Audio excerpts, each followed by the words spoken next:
By now, you've been introduced to the two past tenses, el pretérito and el imperfecto. You know how to form them and the basics of how to use them.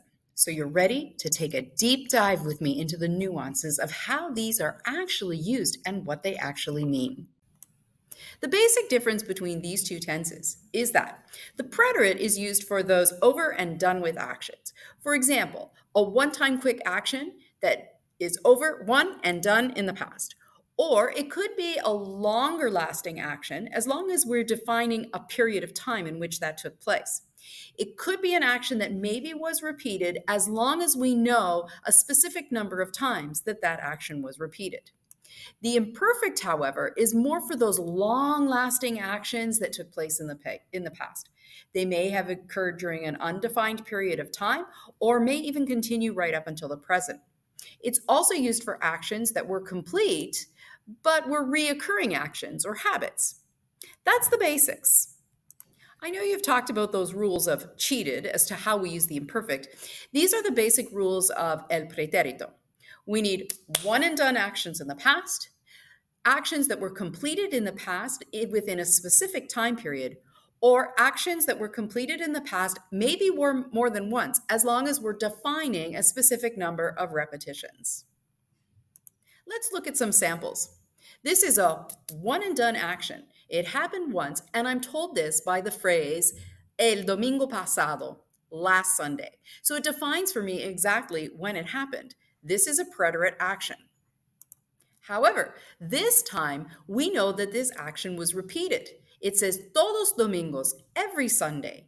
So it is not a defined number of times nor a specific time period. That makes this an imperfect action.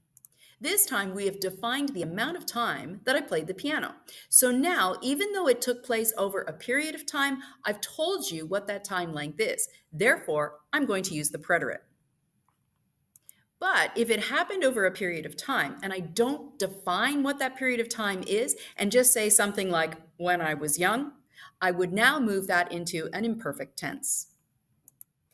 Each of these tenses gives its own vibe. And once you get that, you'll get the hang of that feeling and it's going to become second nature. Back when I was on my Spanish learning journey, this little tip really helped me to make sense of el pretérito versus el imperfecto. When you're looking at actions, try to imagine that the actions that you're talking about place in a movie. When you put it into a movie, you think that anything on that set that's put there by the prop people or the wardrobe people or anything in the background, all of that is going to be expressed in the imperfect. To say there were bananas on the counter, I would use imperfect. To say that the lady wore a white blouse, I would use imperfect.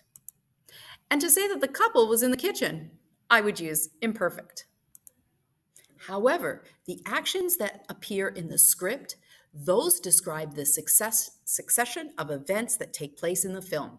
These types of actions are most likely to be in the preterit, such as the man made salad, the lady picked up a bowl, they discussed dinner.